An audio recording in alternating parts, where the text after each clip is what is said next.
It's been an honor doing this podcast with you, sir. No, the honor is still mine.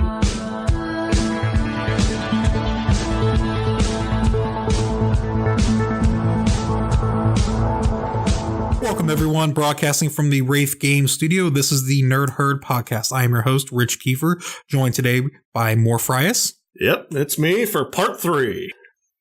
Lance T. Miller. Yo, what's up? And Amber Bay. Hello, hello. All right. We've almost made it, guys. We've covered pretty much everything. We are in part 3, the final part of this special, 3-part special, covering the whole Matrix anthology. And we are on the Matrix Revolutions now. The probably least liked by the mainstream out of the trilogy. That's because the mainstream are full of morons. This one's better. Whoa. This one's better than 2. Than 2? Than Reloaded? I personally think so, but it's shocking how many people I've run across on the internet that believe 2 is better than 3. It's a better Matrix movie because it has more of the special effects and the jumping and all that. 3 is a better movie, and it kind of shows more of what it's more of what you haven't seen. You know, you can't have 3 movies of the exact same crap, or you kind of people start losing interest, and you run out of things to film, kind of like Star Wars. Right, yeah, and that's taking a shot. Is that when you become Lord of the Rings? Ooh. Well, if you want to go down that we're gonna catch shit for that one. If you want to go down the rabbit hole, I mean, what was his name? Tyrion in the the Shadow of War. He did become corrupted by one of the Rings of Men. Mm-hmm. So, conspiracy theory time for another time. It's in the Warner Brothers cinematic universe. Yeah. Lord of the Rings and Matrix are connected by something, and Warner Brothers is. So Trinity is secretly a spider. Trinity might have died in the Matrix and got reincarnated as Shelob the Great in Lord of the Rings. We'll get to that after we cover the whole of Revolutions. I'll talk about that. Trinity actually does become reincarnated. We'll get there. Yeah. Interesting. Yeah, that was after. We'll have to have you guys chime in with your conspiracy theories as well. Yes. What became of the characters after the Matrix? And I can tell you whether you're correct or not. Up to about chapter 10. I think chapter 10 was the last one I played. Something like that. All right, so let's start off with the plot of the movie where we pick up from number 2. We see at the end of 2, Bane and Neo are on the table. They're unconscious. We find out, the audience finds out, the morons on screen don't know just yet because they don't understand what's the word word syntax. Yeah, he speaks like Smith, but he sounds like him. He speaks like him. But we found out at the end the speech pattern. Yeah. Yet, despite his obvious ability to morph people to look like him, we never once think maybe he can do that the opposite direction. Yeah, exactly. And no, nobody cares. It's kind of a convenient plot device, but it still works. We'll roll with that. Can we appreciate how great of a job that actor did? Oh, he did amazing. He did awesome. So he channeled Hugo Weaving pretty well. If you closed your eyes, you almost would not know it's somebody else. No. Yeah, no, he did a really good job. And so they both awaken. Bane is now... Well, yeah, Bane awakes in the real world. Yeah. Neo is trapped in the train man's... What do they call it? Mobile Avenue, I believe is what it's called. It's the place between Matrix and real world. Reality, yeah. And then we see Neo in the pristine, sterile environment of a subway, which is bullshit, but... yeah, it's the only subway that's ever that clean. Yeah, compared to the first one. Yeah. In real life, too. Yeah. Actually, that's true. The moment the train man arrives, he throws Neo into the wall and it breaks, and the pristine thing is all dirty. So Neo meets this family. It's a mother, father, and a child. Yep. And the child... Who appear human. But they're not. They're programs, and they have their purpose, but their child does not. Yeah, not at the time. They haven't discovered her purpose. They haven't discovered it yet, so the child is being sent up to the train man, I guess, with the train man. Basically, she'll be under the care of the Oracle, but he made some weird deal with the Merovingian. So because he is the leader of all the exiles. You do not get to be exiled unless you go through him. As we saw in the last movie. Yeah, that worked out real well for her when she crosses the Merovingian. Yeah. So through the Merovingian, he sends the train man. The train man picks up the girl, takes her to the Oracle, which we'll talk about later. Of course, Neo gets into it with the train man, and train man is like, "This is my domain. I'm God down here. I'm God down here. I make the threats. I make the rules." Such a creepy dude, too. Oh, that actor's amazing. Actor's amazing, but man, that train man still gets me. He's so uncomfortable and just weird. It's basically it's strange how that character, he's in charge of basically communications between the real world and the Matrix. And he associates with the Merovingian, who's, this high-class French-looking guy, but the train man's dressed like a hobo. Yeah, he's just this bum that has power over the subways. Yeah, that's basically what it is. He's a magical bum. So then we go back. Yeah, that's around that time's when they're interrogating Bane. Yep. And, he's doing that creepy, he's like, "Oh, yes, I've cut myself. I wonder why I did that." It's like, really? Really? You can't just drop him out off your ship. Just take him out back and shoot him with the electrical cannon just to be safe. Nope, because we have to have a villain. Otherwise, you kill Smith, you ruin the entire movie. Really, you do. If they killed Bane, you wouldn't have a movie. Yeah, that's why. hence the plot device. I don't mind it because we got a really epic ending fight out of it. I don't know if the ending was as epic as the fight, but you also get that really cool shot later on of what Smith Bane looks like in the real world. Yeah. Smith Bane. So when you peer past the gelatin of these dull cow eyes. I know, some of the things he says is very creepy. Yeah. How much he hates humanity and the way he articulates that is very Shakespearean in a perverse way. You hear someone saying that to you, and I kind of don't care. I'm gonna probably stab him. Yeah. Yeah. I would be like, okay, this guy is off his rocker. Thank you. Just back up 50 feet over here. Nothing this week is meant to survive. It's like, okay. And even, we'll get there. It's like, Neo doesn't even recognize it at first. He doesn't recognize it. You walked in the room and he called you Mr. Anderson. But, whatever. That's normal. Yeah. In the same exact inflection. Yeah. Mr. Anderson. Yeah. And he calls him that 2 or 3 times. Like, how? Why are you not shooting right now? Screw Trinity. Kill him both. Well, he did screw Trinity. That was the previous movie. That was 2. That's true. They fuck like rabbits, apparently. Which leads us to the rabbit hole to the Oracle. The new Oracle. The new Oracle. She's in a new shell. They conveniently explain that because the original actress, for those that don't know, died in real life. They had to get... in the middle of filming 2. So they had to get her friend. Yep. Which is why they don't show her face at the end of 2 either. No. It's cover. That's why. No, but you do get to see her. I think it was in the game. Game at the very end, you get to see the new one because she had to enter the Matrix. She had to film a portion of it. It had something to do with the little Indian girl that Neo meets, but it was something like she crossed the train, or not the train man, the Merovingian, and he took her identity. Yeah, and somehow she basically got the exact same. Basically, a Uncle Granny cooks a lot. She just found another one. Yeah, she just found another granny and just takes the body, and it's like, okay, you love to bake cookies apparently. I know. Like, if you can jump in any body, you can. Why are you in one that looks remarkably similar to what you just left? Maybe they don't trust anybody but grannies that bake cookies. I don't know. I'm just proposing a theory here that you kind of lull them into a sense of security with the granny. Well, there were probably the comfort level. Yeah, there probably would have been a lot of outcry if she would have decided her second form would have been that of Tilda Swinton. So that's right. I'm making a Doctor Strange callback. So Neo meets the Oracle again, of course.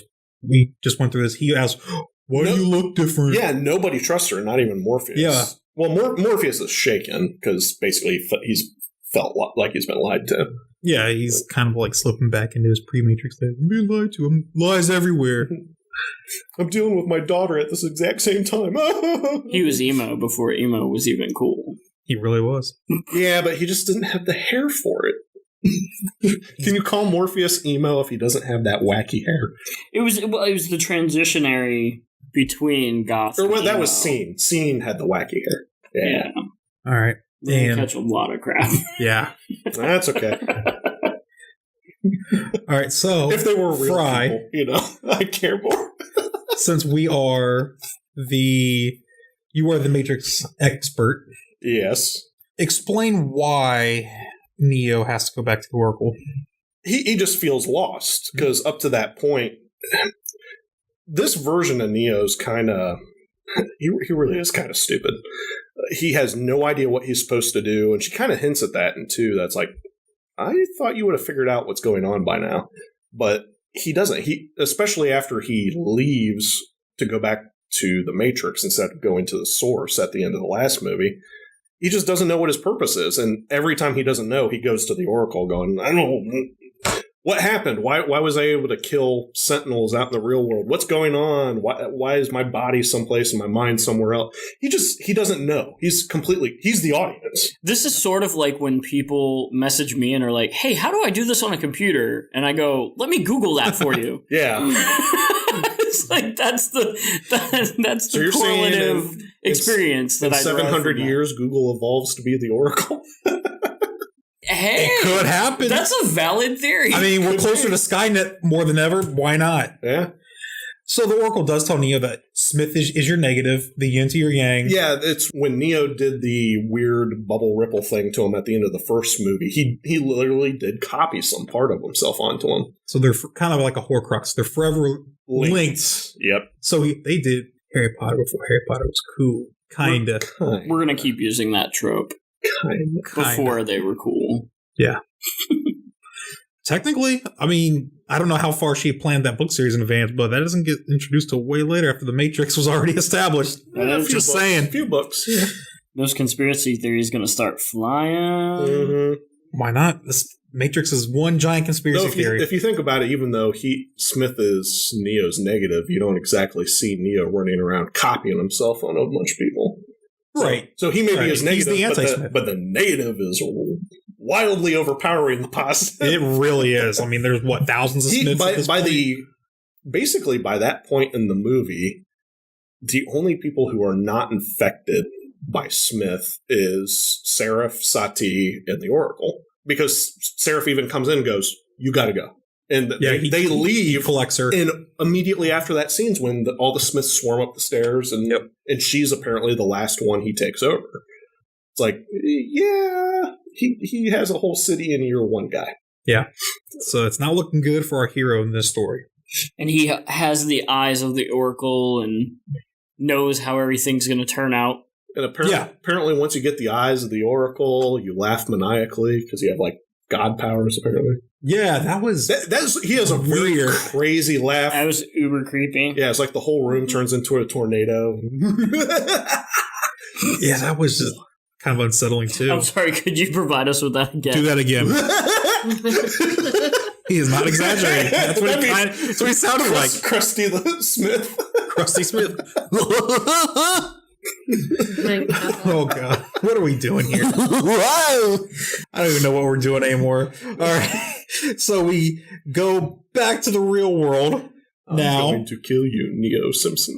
We're back in the Nebuchadnezzar. No. Oh, Mjolnir. The Neb exploded at the last one. Right. Yeah, it's the hammer because they can't pronounce Mjolnir. Yeah. Mjolnir. If anyone doesn't know that, because it's Mjolnir, not Mjolnir. They never mention it in the actual movies. The ship is called Mjolnir.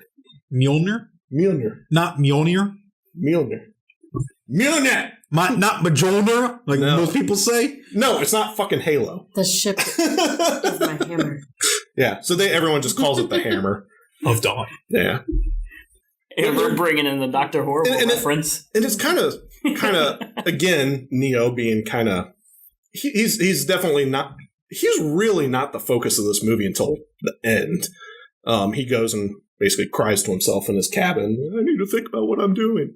and disappears for like 10 minutes again because most of this movie's more. Captain is missing in action here. It's like, well, okay. This movie's more about Zion and then what's going on the Hammer. Yeah, Neo is really not important until the last 15 minutes of it. It is really not. It really is a Zion movie. Yeah, this is much more about the world human uprising. And it's the overall war between the machines and the humans. Right. Them finally bolstering themselves well enough to say, okay, we've had enough. We have weapons. We've collected all of these things. We've been training. They know where we are because we know they're drilling to come attack us. Doesn't that just make you want to party? and fornicate wildly? Yeah. I mean, they have to repopulate the Earth. It takes 9 months to repopulate when the machines are going to kill you in 2 days. That's true, too. The logic there was... 3 days. Because in the game, they mentioned the first time they're aware of the machines, it's actually 3 days. 3 days, yeah. Because the train man says, 72 hours.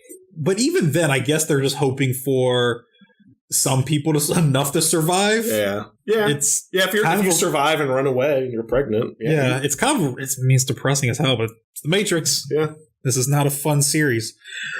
I mean, it's fun for us to watch, but it's depressing. Thematically, it is dark and depressing, and it gets darker the more goes on, and because the first time you're like, phase. oh, he's away from the Matrix. It's not a happy place to live or exist. You don't want to be in the Matrix. You just want to watch it. But you don't want to be out of the Matrix either. I was about to say, I wouldn't mind being in the Matrix. I just don't want to be out the Matrix. Yeah. But then, do you want to know the truth or do you want to live the lie? That's the basic question. Ignorance is bliss. We talked about this in our previous episodes. It really is. We talked about this in the previous episodes. If I could have a steak that tastes like chicken, wouldn't you want to do that? I mean, consistency of steak and tastes like chicken. Because everything tastes like chicken. I don't know. I actually like the taste of steak. Yeah, I know. But it would be strange. I mean, not as strange as... Haven't you ever had chicken fried steak? No. You probably have. Yeah, you have. You have. Yeah. It's country fried steak. Oh, country fried steak, yeah. I've never heard chicken fried, but that's country fried. Okay. Yeah. I don't know how the hell we got onto that, but because it's almost dinner time and I'm hungry. And speaking of strange things, so we got machines turning into humans with Bane. So we're on the Mjolnir, and they're questioning Bane. Yeah, they're kind of starting to suspect something. Soren not Soren. Is it Soren? Yeah. Yeah, it was Soren. Yeah, the captain kind of looks at the doctor and is like, this guy is nuts. Like, he doesn't trust him right away, but instead of doing the right thing and tossing his ass out the ship, they keep screwing with him. Yeah, I don't know if it's intentionally testing or if they're just slowly waking up to the fact that, hey, something's not right with this guy. It would be kind of hard to grasp that an agent got out, but still, something's wrong. You should lock this guy up. Yeah, for the safety of the crew. He shouldn't be roaming the ship. I would imagine a ship as big as the Hammer would have a brig. The logo it definitely doesn't, but... Yeah, so they're questioning him. He gets weird. He kind of, just acts smithy. Yep. And then right after that, they find the Logos, which is right where the game left them. They're out of power. They're lying in a tunnel, dead in the water, and apparently all they need is a jump. They don't have any real damage. They just got to get a jump. Everybody's alive. It picks up basically right where the they reactivate the ship. Yep. And then that's kind of, again, why they needed to lock up Bane, because once they take off, they find out Bane snuck aboard the Logos at some point in time. You'd think there'd be like a ID check. Record log, yeah. It's like, this person left the ship. Plot holes, more plot holes. Well, maybe in the future. Or plot devices, more so than maybe plot in the holes. future we do away with RFID. We trust everybody. It's more like Canada, where you just keep... It's an open door policy. Yeah, I wouldn't go that far. But... So then Neo makes his grand announcement of a suicide mission of, hey, can I have a ship to go to the machine city where no one has ever been within 100 kilometers in 100 years. And he's going to somehow magically go in there because he has a feeling. Yep. Because he's the one. Which I think is he's going to get past the crabs. But he still doesn't know. Like, he knows he's the one, but he's still not. He doesn't know exactly 100% confident of what the end game is. Yeah. Right. Until the very end. But this is where the movie and the writers play with a common concept found in religion, which is where people believe in a sentient power that created things, but they're not willing to name one person. So this is where Jada Pinkett's character, Niobe. There you go. I couldn't think of it off the top of my head. So Niobe, she offers up her ship, and he goes, "You believe he's the one?" She says, "Well, I don't believe he's the one, but I believe in him. Yeah. I believe in what she doesn't believe in the prophecies. He represents." Right. But, yeah. And the and she believes he's the yeah. And the ability to, affect change within all of us, but I don't believe he's the one. I thought that was a really kind of compelling thing that they brought, and it's so understated that if you're not really paying attention to it, you might miss that. Yeah, I think I did on the first film, but now you say that, like, that makes way more sense. I just thought, like, oh, she's being kind of not a hypocrite, but kind of like she, for pride purposes, she doesn't want to believe, but deep down she knows. Yeah. Or what you just said, actually, I'm like, she believes more in his ability to lead the humans than the fact that he's quote unquote the one. Yeah, he's that good. And even the Oracle says she didn't always believe, or she didn't always know that Neo would win. So after that, we have the two ships go in two separate directions. That's when they find Neo's on the other ship. Neo takes the logos. Yeah, and around this time, I think, is when the first drill starts breaking through. So you get that machines start basically Patton moment with Captain Mahoney. Yeah. And it's basically, this is our time to die. It's our time to die. Let's get in our machines and kick ass. It's Custer's last stand. They are ready to die on the hill. And the kid's running around with he's the reload boy. The reload equipment. And he drops it the first time. Oh, yeah. So you feel like that's going to be like kind of a foreshadowing later. And he's going to screw everything up. Actually pan out that way, which is really nice. And I love that. When we were watching the Animatrix, I was like, okay, I appreciate the backstories that they're giving, but the fact that one in particular, I forget what the name was, the kid, though. It's just kid's story. From that ties into Revolution it's kind of mind-blowing that he did that way back in 2003. Yeah, because he shows up at the beginning of Reloaded and then just kind of goes away. He pesters Neo and then you never really see him again. And it's like, that was kind of a cinematic universe before the cinematic universe.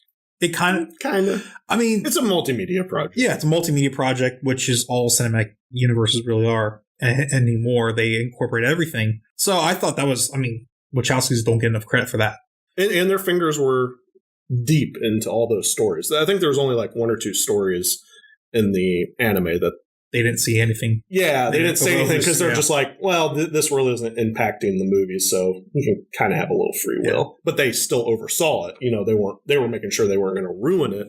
They just said, the story is yours. Yeah, it's their. But the kid's story, I think they wrote.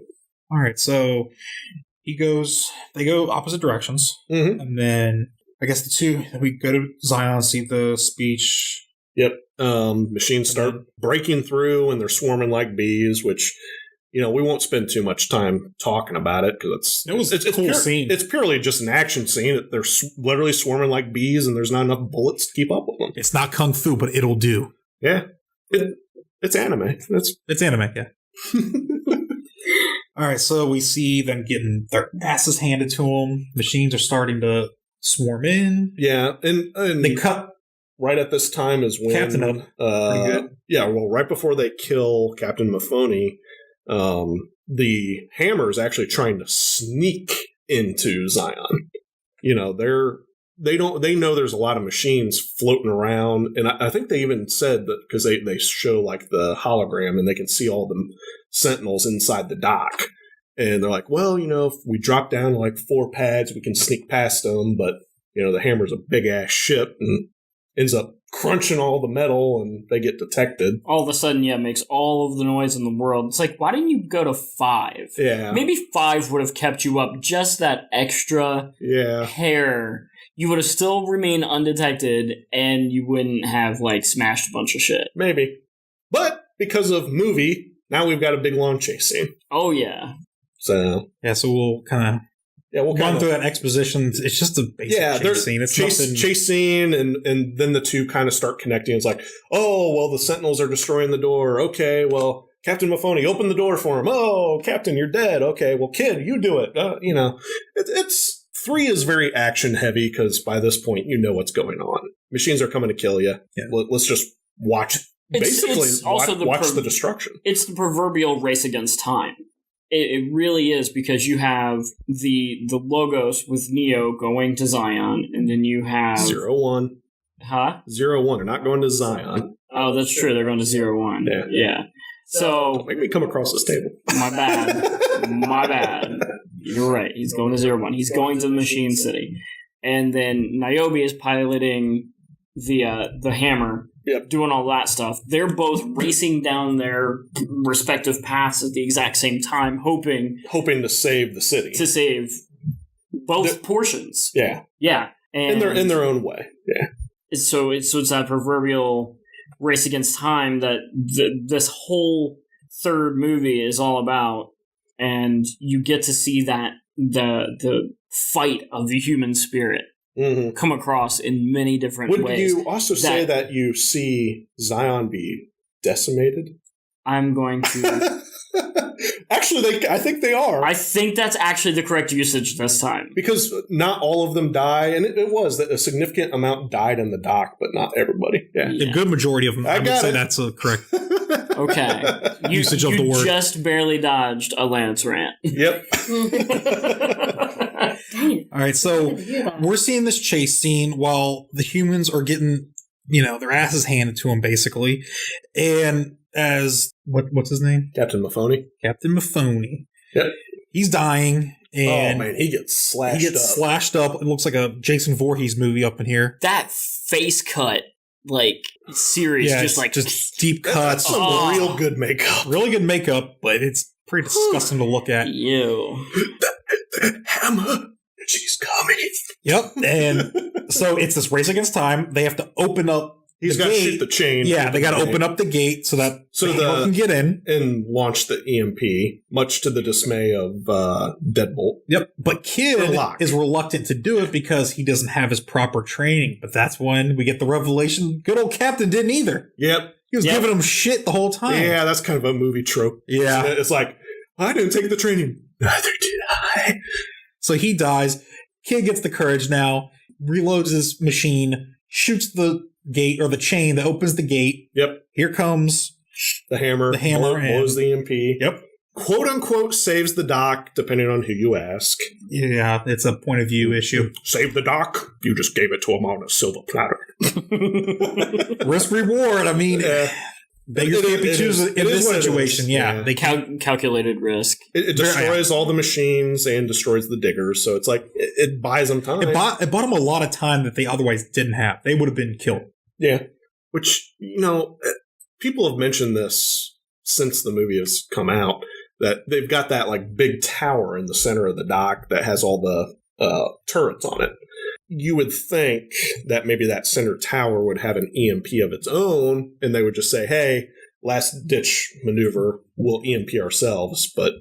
Weird. Why didn't we build that into our defense system? We don't ever need an EMP when we're fighting a bunch of robots. Because the script didn't call for it, pretty much. Right.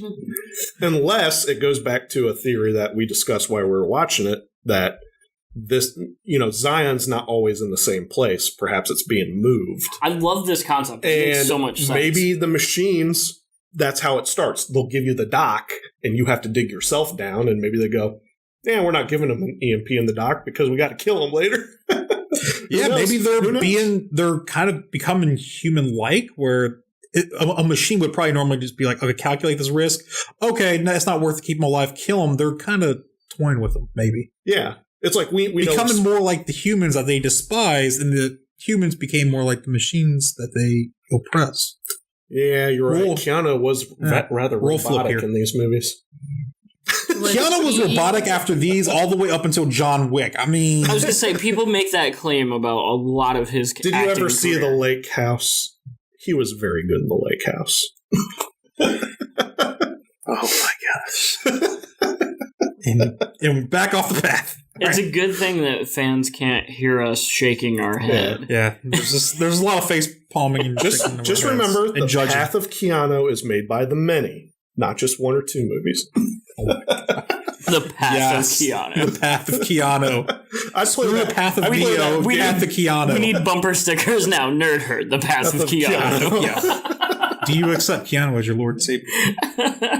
Well, apparently he knows the secret of immortality, so yes. Apparently. He hasn't aged either. But back on topic. All right, so Neo, Keanu, so we're going to switch over basically until the end of the story to the Neo timeline, or the Neo story. Because they're falling back into the temple. We switched back to Neo, who we forgot to mention before. Trinity's on the board of... Yeah, she decided to go with him. Yeah, knowing full well it's a suicide mission. Yep. Yeah, because she makes some weird speech about... you saved me once, blah, blah, blah. I was supposed to be dead by now, so I'm coming with you anyway. Well, she's like, if you leave, I'll never see you again because I'll die here in Zion, protecting Zion.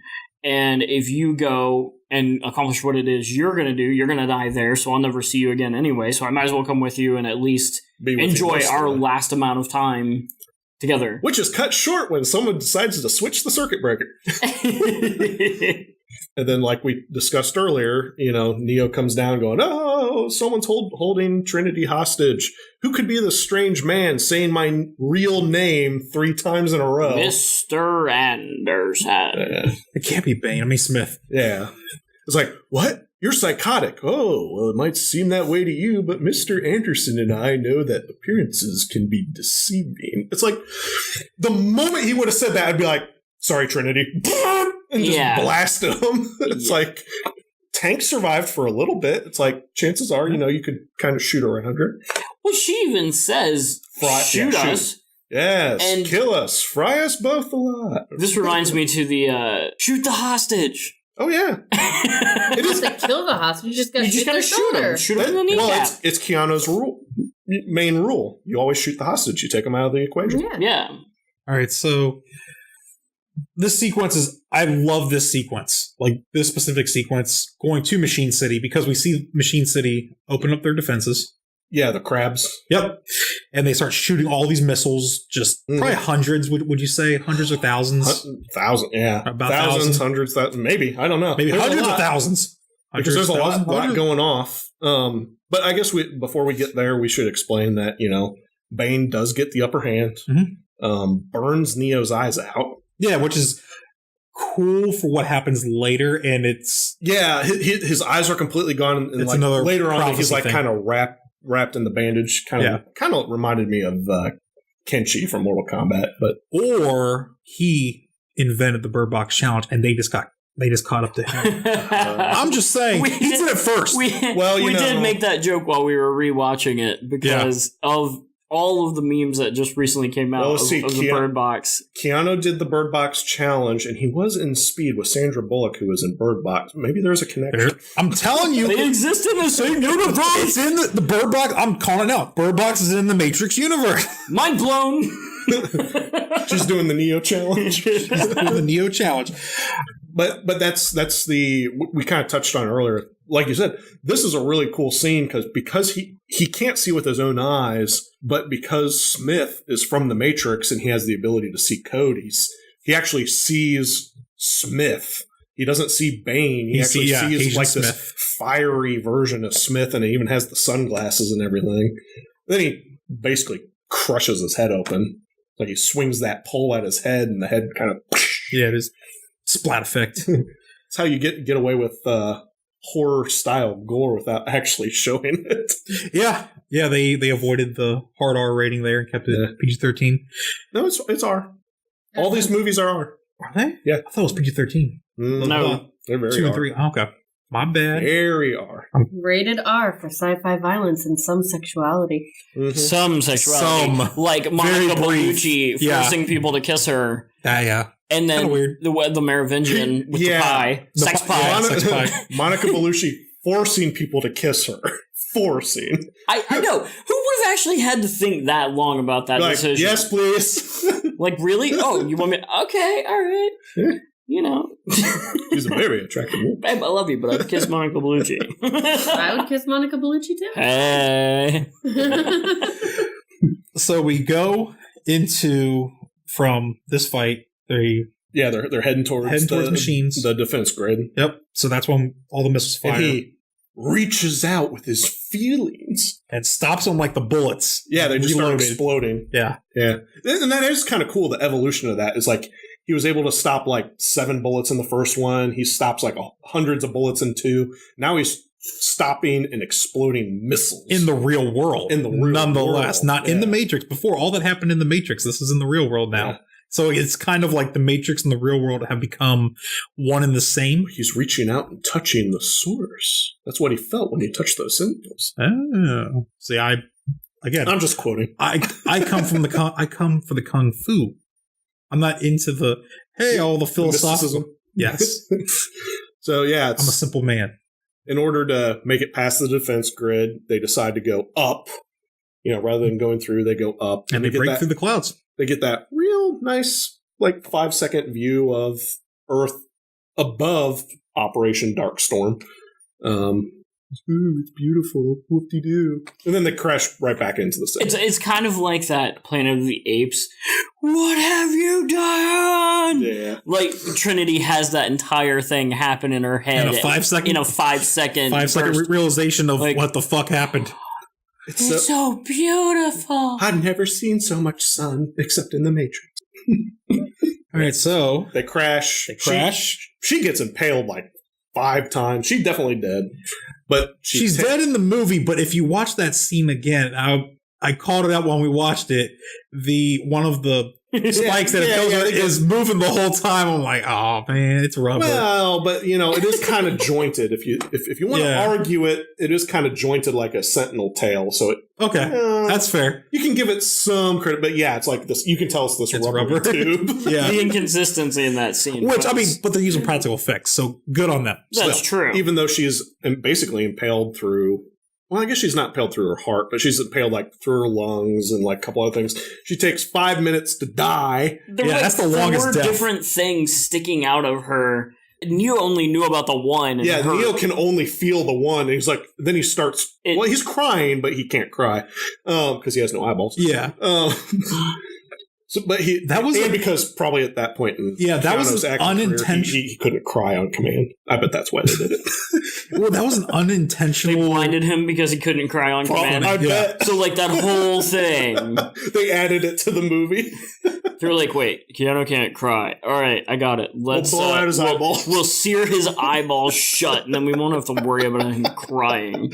And then he can just sit over Trinity and go. I mean, that's what it sounds like in the movie. It's okay. It is a kind of an emotional scene, but that's what he sounds like. He's sitting over her body going. It's like, Keanu, come on! I know you can do better than that. It's like a baby discovering for the first time that they can fake cry. Yeah, kind of. But that scene to me was unintentionally it had that slight comedic effect to it because they're zoomed in, it's dramatic. She's dying. It zoomed in on the one bar. And it zooms out, and then there's and there's a million. He's like, oh no! And then he feels the one, and then it immediately zoom out, and it's a whole bunch of them in her. I'm like, this is fucked up. It's damn, they really wanted to make sure people did not mistake the fact that damn. But he's like, oh no, what happened? He's like, I could pull it out. No, don't pull it out. But also, there's a million of them in her, so. And, she has to explain, now I get to say what I wanted to all along and blah, blah, blah.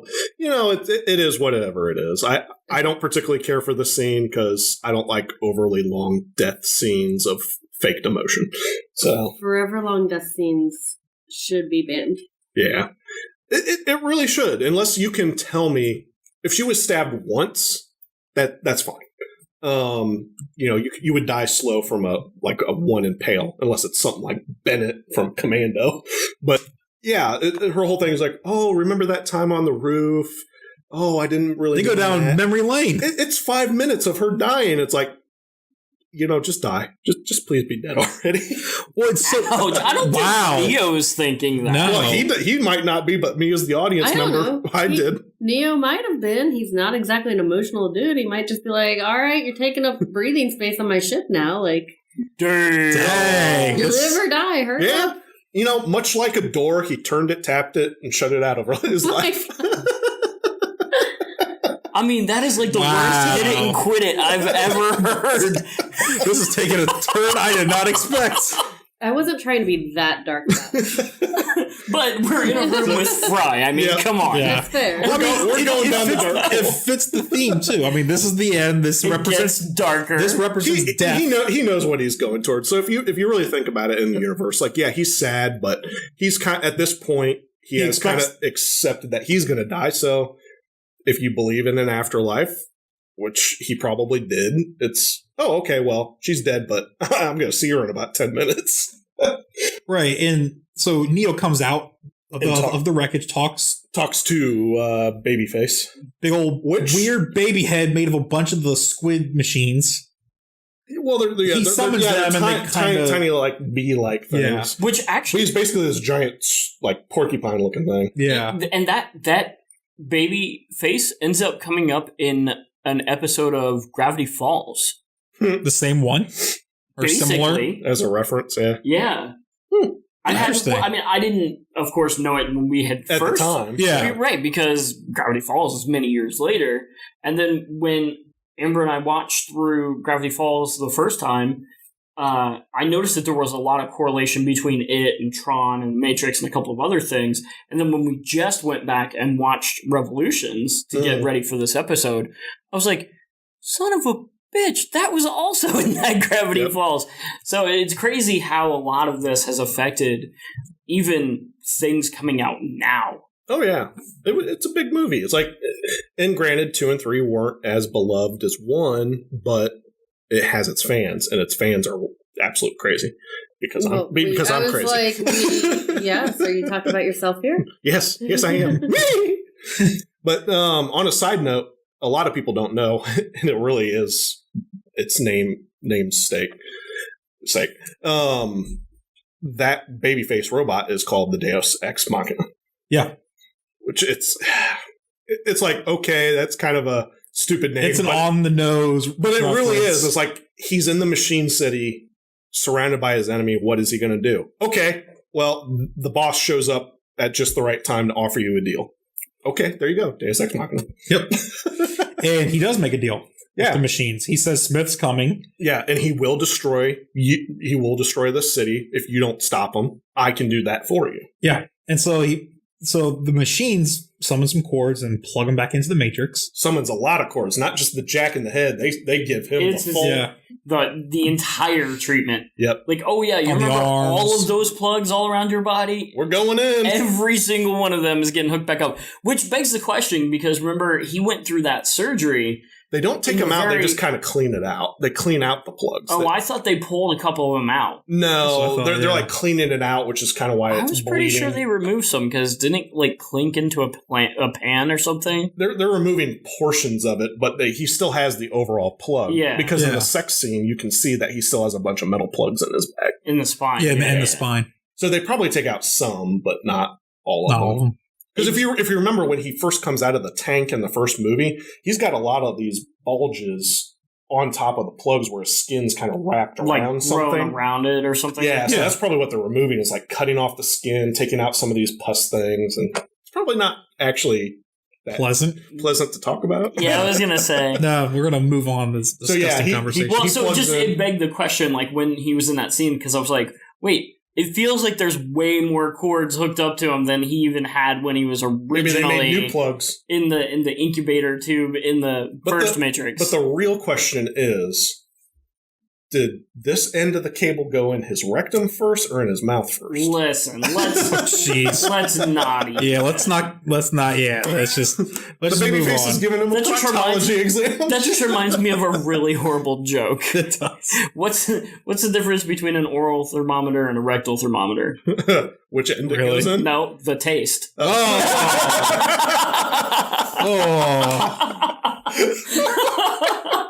Okay. All right. If you got your nastiness out of you, he makes the deal to the Dragon Ball fight. Well, before that, he makes the deal with the machine, saying, "Hey, if I save you from Smith, the war's over. Yeah, ceasefire." Yeah. So then, okay, cool. Plug in the Matrix. He's ready to go. Yeah, it's take out Smith. It's raining. It's lightning. A whole lot of symbolism there, representing the code and it cracking darkness. And, yeah. And this represents death. I mean, and he's fighting the Oracle Smith. Yeah, they make that abundantly clear. Yeah, because he took his glasses off at the end. Yeah, but he talks about it's like, oh, I've seen it. That's why the rest of me is just going to enjoy the show. Yeah. Oh, I know that. Typical movie villainry where it's like, oh, I already know how this is going to end. Yeah, he's literally got a whole city of people he could kill him right there, but he doesn't. I'm so cocky that I think only one of me needs to take you. He's arrogant. Mm-hmm. Yeah. And so he does the villain thing, like describes his whole plot of how this is going down. But why wouldn't he? Because he took over an entire computer system. Yeah. Why wouldn't he be cocky? I'd be pretty cocky if I could just take over an entire computer system. Because only dicks get cocky. Just like that ostrich. See what you did there. All right, so they go into the basic Smith. Yeah, they go Dragon Ball fight. Dragon Ball fight. One person standing at one end, the other guy standing at the other. All the Smiths are watching, and they just start hammering each other, beating the crap out of each other, floating through the sky, throwing people into buildings. It's like watching Thor fight in the Thor movies, basically. Yeah, they're flying, fighting. And this is officially in canon called the Super Burly Brawl, to reference back to 2. Oh, that's what it's called. I did not know that. I didn't know that either. The Super Burly Brawl. Yeah. It's bigger, but with less people. Less people fighting. But they are flying half the time. No, I kind of wish that someone would make an edit, so... Because... We'll fast forward. They're beating the shit out of each other, and Smith pile drives Neo into the ground, makes this big crater. And then that's when we start getting into more of the philosophical things with the Oracle seeing through Smith and all that. I wish someone would make an edit when all the Smiths come around the crater and they're watching. Like, have a few of them holding like a bag of popcorn and just be like, crunch, crunch. It's like, wouldn't this be horribly entertaining for them? Crack open a cold one with basically yourself and enjoy the fight. Yeah. But they're just standing there like robots. Cool. Boss is getting his ass kicked. Nope. Boss is beating him now. So this is my world, Mr. Anderson. My world. And he does. He essentially beats Neo. He does. And it's why Neo's sitting there. He goes through his whole speech of, oh, I've seen this. You were laying right there, and I stand here. I'm supposed to say something. And he doesn't remember. Yeah, he doesn't remember exactly what he said, and then when he basically says something that the Oracle alludes to of everything that has a beginning has an end. And then Smith starts freaking out. He's like, wait a minute. Something's not going according to plan here. There's a crack in the code. Yeah. He's winning. It is kind of strange because he has won at this point, but then he's almost like afraid because he's about to win. He could get out of the Matrix. He could complete his whole plan. And he seems afraid to do that. And then Neo, he baits him. He's like, come at me. And he wants him to assimilate him like he's done so many others. The whole Jesus thing. Yeah. And as the Wachowskis put it, I'm not being mean, they did say that. No, they did. He puts his arms out in the cross pose. Kinda. And then Smith puts his hand in him, starts absorbing him again. And he fully absorbs him. Yeah. He becomes Smith. And this is kind of what confused a lot of audiences. So if you were confused by this ending, what happened is now that Smith is imprinted onto Neo and the babyface machine, basically the ruler of all the machines, is right there, Smith is now detectable because he ran rampant through the Matrix and they still couldn't terminate him. He was everywhere. There was no way to stop him. But now, basically, your head of the system has you in its sights. that's why Neo sacrificed himself. It wasn't so much this weird, if Neo dies, then Smith will die. There was really none of that. You see the electrical impulses. The moment Neo's taken over, electrical impulses in the real world shoot up through those wires. And that's what it was. The machines basically went, we got you now. We know where you're at. You're on GPS, bitch. We coming to get you. And they destroy the one, and by destroying the one, you destroy all. Yeah. They overload the system. Yep. And overload the system and reboot it. Yep. And so all this mist fill up with light, and they just, that cool God rays coming out of them in all which direction, and they kind of blow up. Yeah. And just destroy them all. And then the whole system reboots with Indian girls on the ground and cats and old black ladies sitting in a pool. Well, that was weird. Well, because she was that Smith, so it was like his code broke off her, and she's just laying in the pool before the reset. It is kind of odd. It's kind of without fully explaining. Because they had already kind of, in my opinion, more than explained that was the Oracle he was fighting. But I guess they needed to kind of ram it down your throat if you didn't. So with Smiths are all destroyed. Now it's time for the machines to live up to their end of the bargain, and they do. All the Sentinels leave, and Morpheus is kind of all happy. The kids all happy. We Are the Champions plays, depending on what version of the ending you're watching. And for those of you that didn't know, as much of a fan of this series as I am, I did not even notice this until this run through. After Neo is dead and the machines live up to their truce, all the machines in Zion and in 01, their eyes change from red to green. Right. I never noticed that. Which we found out correlates back to the Animatrix. Yeah. Where they actually convinced that one. Yeah. In his eyes. Yeah. His eyes turned from red to green. Yeah. That was kind of an aha moment for all of us. It probably should have converted to like maybe yellow, somewhere in between, because he crosses a line, but we already talked about that. Yeah, so then we see the Oracle. The Oracle, and the Architects. Seraph, and Sati. Oh, yeah. Yeah, they don't show up till after the Architect's gone. Yeah. Yeah. So the Architect comes and talks to the Oracle. You played a very dangerous game. Yep. And she basically tried to attempt to change how the Matrix functioned. Yeah. I would say. She was tired of the same old thing. Yeah. So. And she understood the risks. But it goes back to what she said about the Architect. His whole purpose is to balance the equation. Hers is to unbalance it. Yeah. She won.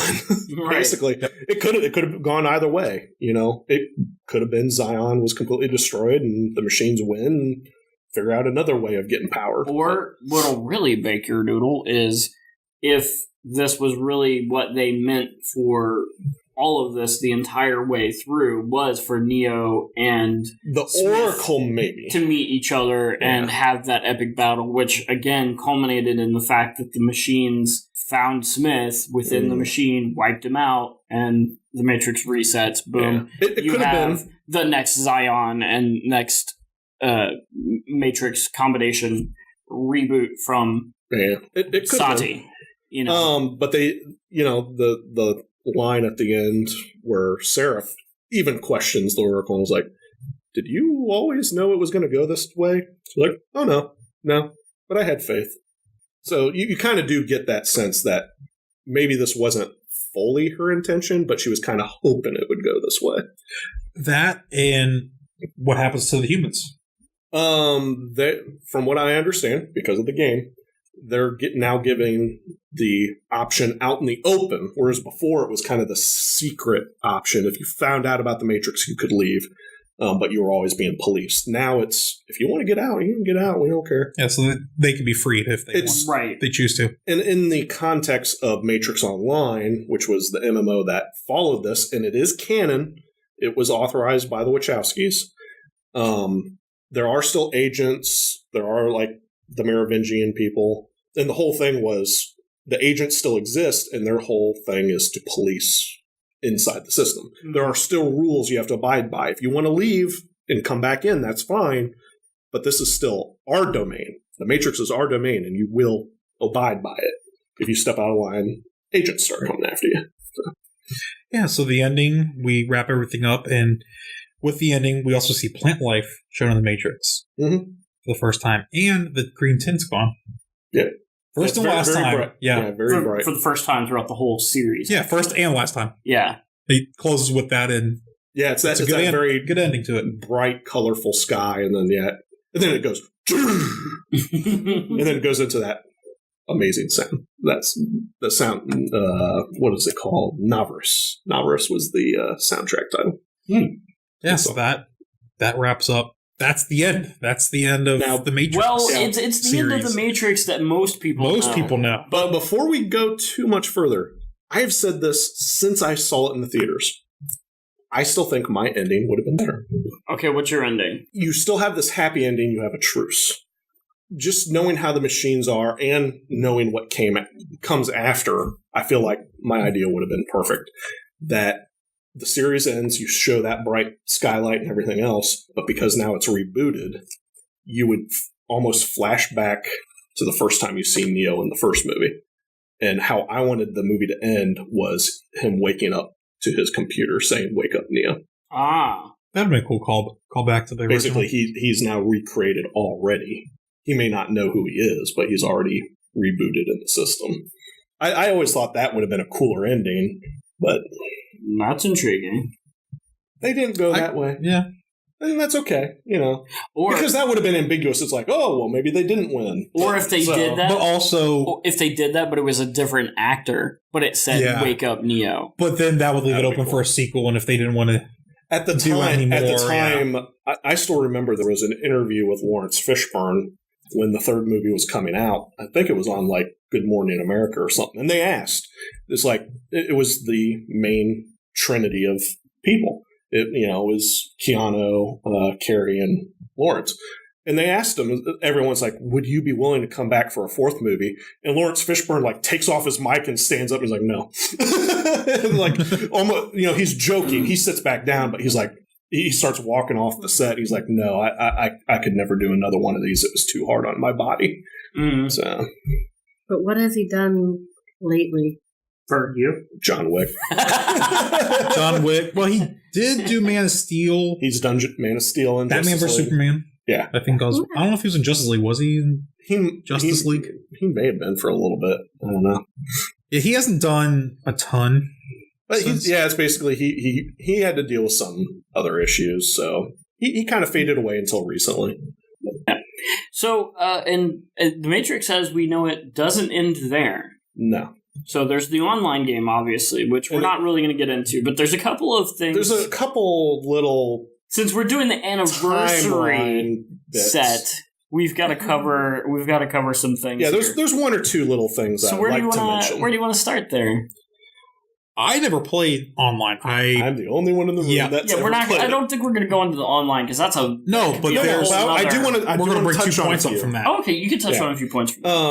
So it did come out 2 years later. I think the first couple sub chapters were written by the Wachowskis, but for the most part, they just kind of oversaw the development and the writing.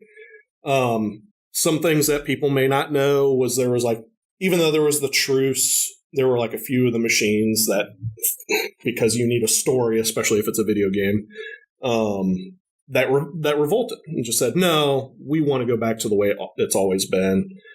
And they start kind of futzing with the red pills and everybody else. And Morpheus does die. He's outright assassinated, I believe, at the end of the first chapter. Which is kind of sad because I still remember it's he's on the box. He has that same thing in the opening cutscene where he offers you the pills if you pick to be on the human side. So that was kind of sad. They kill him off. I think they even kill Niobe off shortly thereafter because she starts leading the investigation to who is the assassin. And he's this really cool character who can it kind of reminds me of the one X-Files episode. It's this guy who can basically compress himself and he can go through ventilation shafts and then drop down in front of you and kill you. Oh, wow. It was a cool scene. That's pretty cool. The only other real big tidbit that I'll mention, because I touched on it at the beginning of this episode, is Trinity was reincarnated. She was actually reincarnated as an agent. Right, so she doesn't have her actual body. It's not Trinity as we know her, it's just her look. Because Neo and Trinity, their bodies were never recovered, right? Not that we know of. Not by Zion, because there is a the machines didn't take them, did they? Yeah, the machine, because they were in the city, they took them in. Well, they took Neo, but did they take? They took Trinity, and then they liquefied her and took her existence, basically. And they were trying to put her in a blender, basically. But will it blend? I can tell you it did. It was the logos with Trinity inside, and they just dropped it into a blender. Will it blend? Giant blender. I'm going to hell. Yeah, so they were kind of trying to come up with like a new type of agent this is the liaison agent that would have a more human-based quality. They weren't as robotic. She actually showed emotion. She was just the liaison, and it was Agent Pace, and she was the first and only female agent that I know of. And granted, because it's a video game, you can't quite tell, but everybody, I remember on the forums, was basically saying, this has to be Trinity. It's the only female that they have access to reintegrate. Oh, that makes sense. So that's kind of, and I've always took that as canon, that it's Trinity's body, and people in the system would probably know her and relate to her more. Neo does come back, sort of. There's a bunch of stuff where you start seeing like these code ghosts in the system. Like you'd be running around and you'd be like near basically like a fountain square type area, and there'd be like this code ghost, and they'd like run away and disappear. And it started becoming the thing of, well, this has to be Neo coming back. Like he's left his signature on the Matrix and he's slowly coming back. Wow. Unfortunately, that storyline never got resolved. The game was shut off long before that even got fleshed out. Oh, that would have been cool to see fleshed out. Smith came back 100%. Well, not as Hugo Weaving, but he came back. During the reboot, there was some bullshit like one of the exiles was infected by him and had gotten like out into like the train man's mobile avenue and then come back in. So he was still infected, and it's in some of the cutscenes that he would start talking with that same cadence. Yeah. And people started realizing, oh, okay, well, this is Smith. Kill it. And like everybody started going after it. Machines, everybody. It was like, kill the Smiths. But the virus, as they called him, always kept like appearing. But unfortunately, we never really got a full resolution to the story, because as that game went on, it just got more and more batshit crazy. It was like, oh, well, here's a programmer. He's come up with cheat codes. So if you have access to the cheat codes, now everybody can fly around the city like Neo. And it just got bonkers by the end. It's like, okay, this isn't good. I stopped probably 3 years before it got turned off. I think it got turned off in like 2010 or something like that. It's like, nah, this is you've lost me. I'm even as a Matrix fan, this is too weird for me. How popular was the game? What was going? Not very. By the end, I think they said when they shut off the servers, there was only like 500 active accounts. Better than Tribes Ascend at its height. Yeah. Ouch. Yeah. I liked it. I thought it was really cool, but it was the user interface was definitely not user friendly. It kind of reminded me of EverQuest and kind of those early MOBAs that are very, if you don't know what you're doing, you're in for a rough time. Timeline's right for it to be like that, though. Yeah. Because I think it launched maybe like a couple months after WoW. Unfortunately, they picked that's what killed it. Yeah, it's like WoW launched in like November of 2004, and I think Matrix Online launched in like January or February of 2005, and it's like, whoo, mama, you just got your ass whooped. Yeah, you chose poorly. Very. Yeah. And then the other thing that WoW still going on to this day for those that. Oh yeah, may not be into video games. And the other people are still trying to drag us back into it. The other thing that killed it, it never had expansion packs like that either. There was always updates, but it was only Mega City, which is the official name of the city where all the movies take place. You could explore you could find all the different parts from the movies. I don't think you could ever go to the reactor that they blow up, but you could see it off in the distance.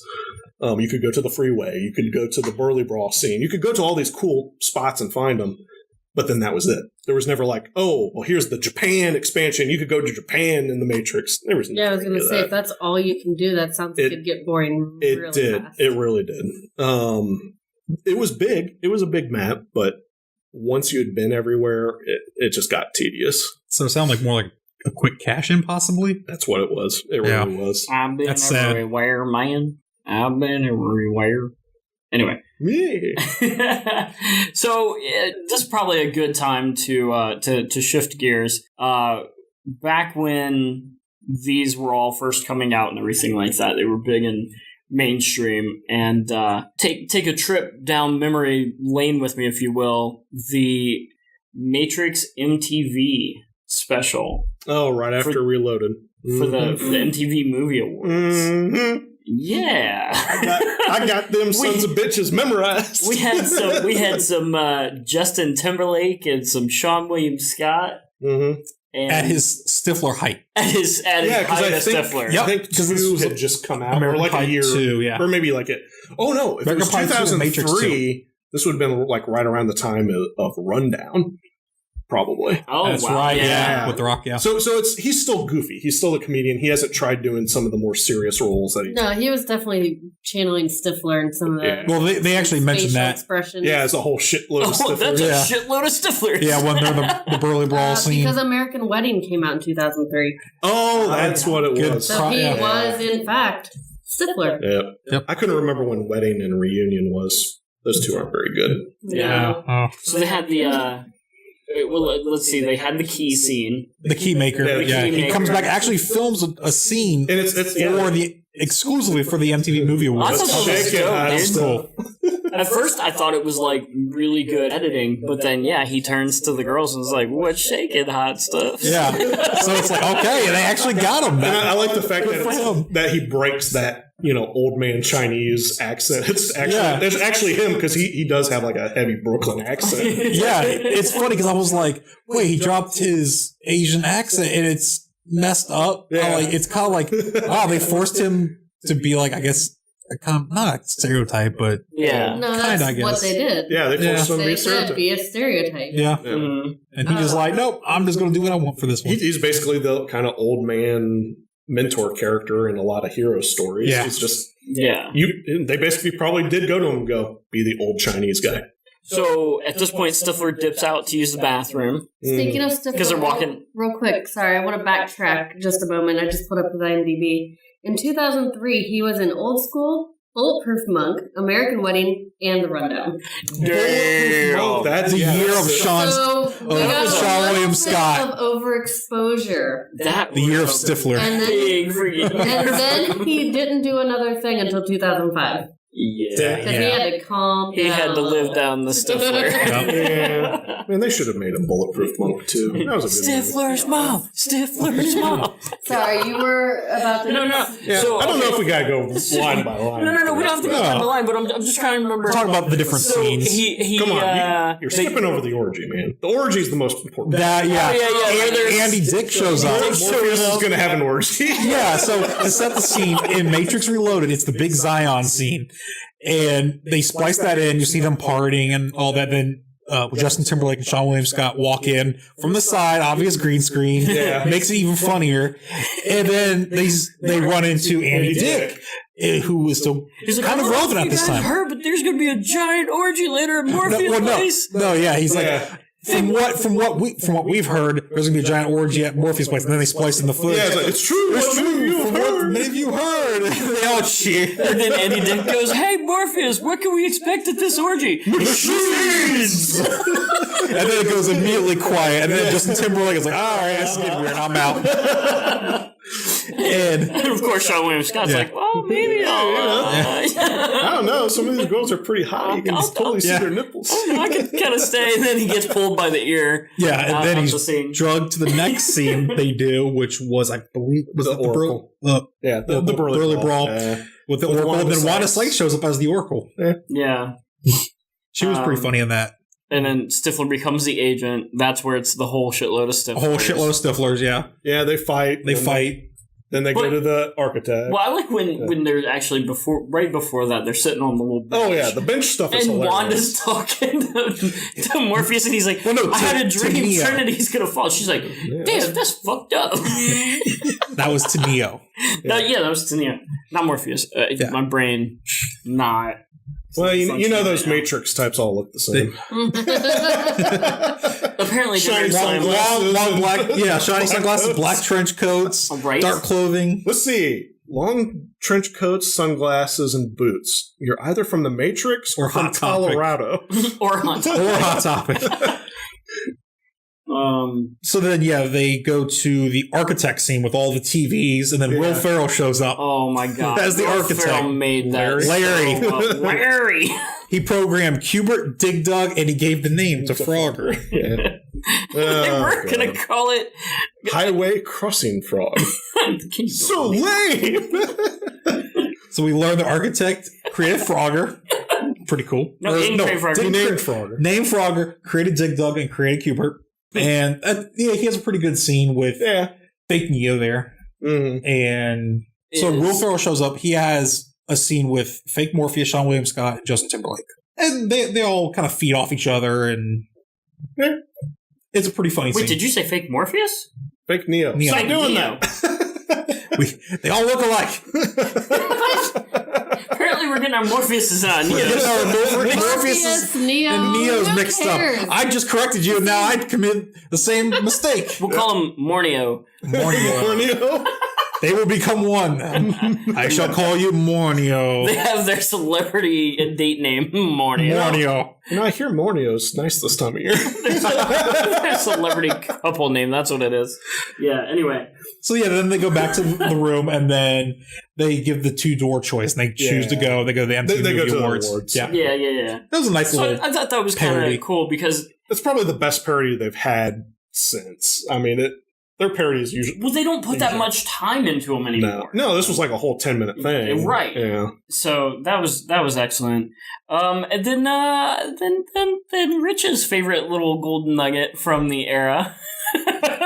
Back to from the first one. The first movie. Yeah, only. That was, I believe, a minute long. Yeah. It was... all the different Matrix fart. That's all you gotta type in. Type in the Matrix fart on YouTube. You'll find it. Top link. And amazing. They take the kung fu scene where he does the crane, and then they just put a fart noise in there. And then, is that air? You're breathing? That's the implied. No, he's like, do you really think that's air you're breathing? Another good scene in there is the Oracle scene. Yeah. Baking cookies. She farts. Smell good, don't it? And then my favorite. I think I know my personal favorite. My personal favorite is when he's like farting and shaking himself in the chair. Yeah. Oh, God! Yeah, he's shaking in the chair and he's farting. My favorite one is the one with Hugo Weaving as Agent Smith. Like, that's mine. He's like, I can't stand the smell. And just fart. And then Morpheus lets out that sigh, but they replace it with fart noises. I can't stand it anymore. It's the smell of it.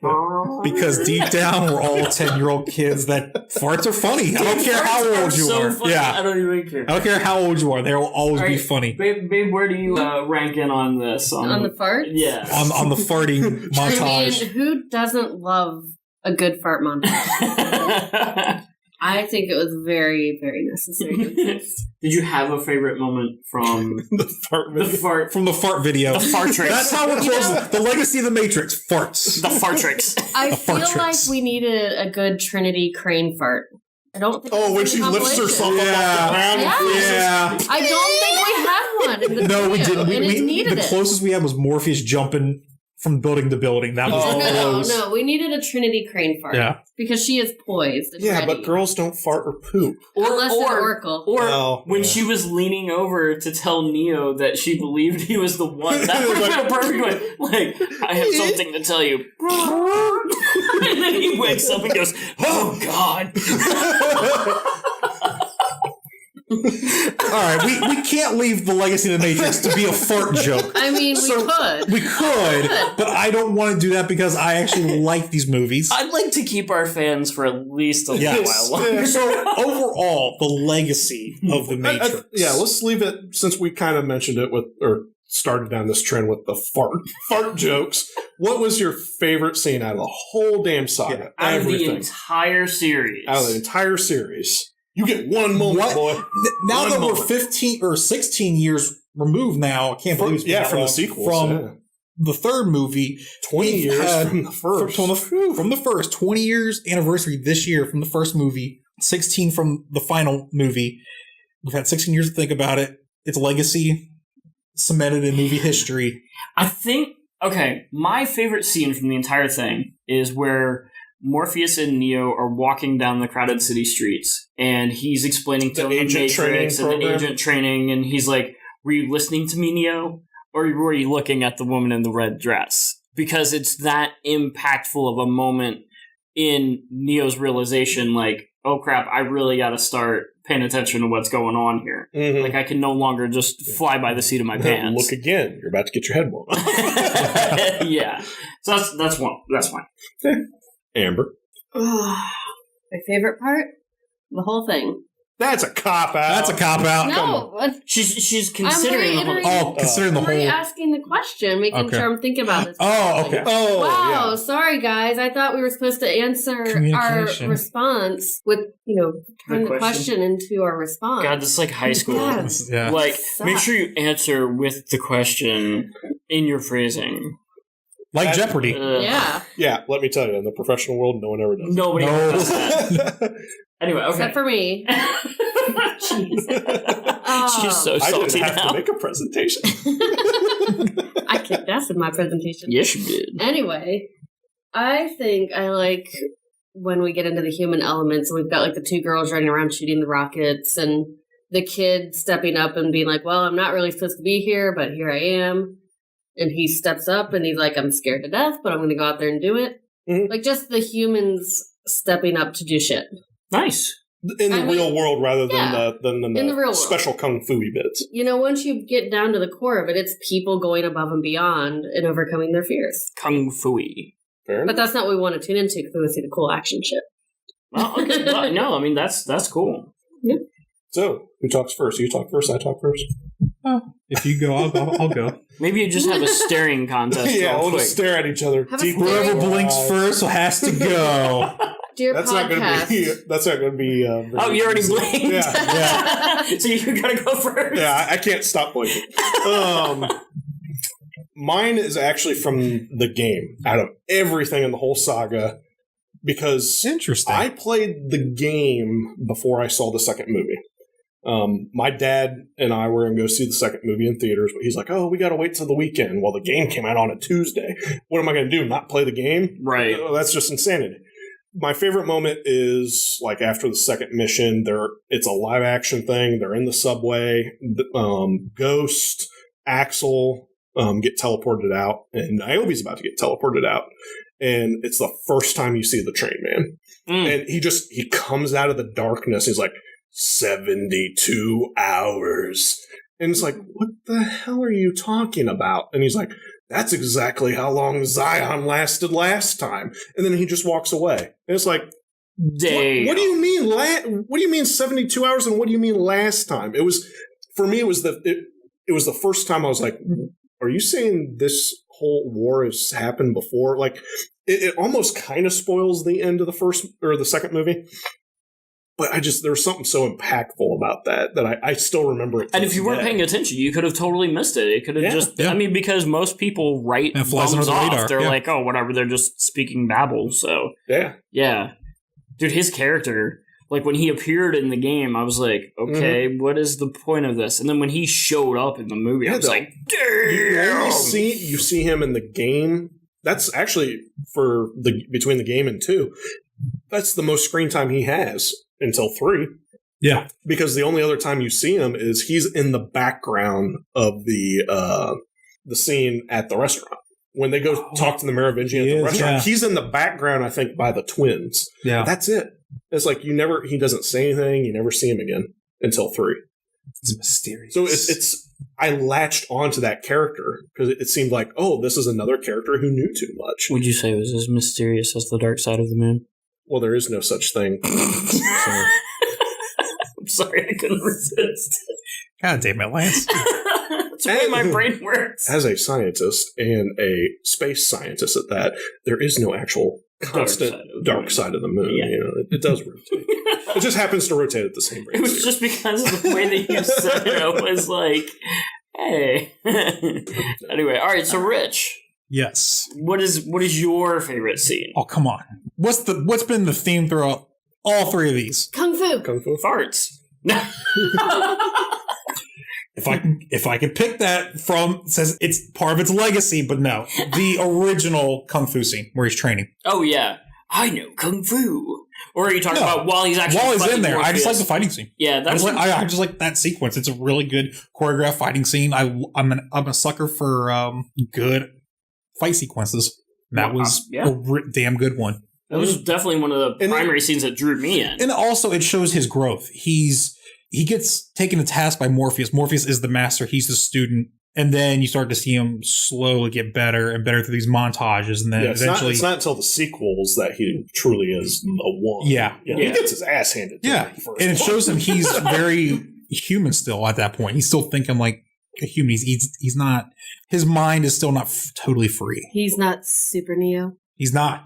That's what makes me like him, because Morpheus. It's Morphneo. Morneo.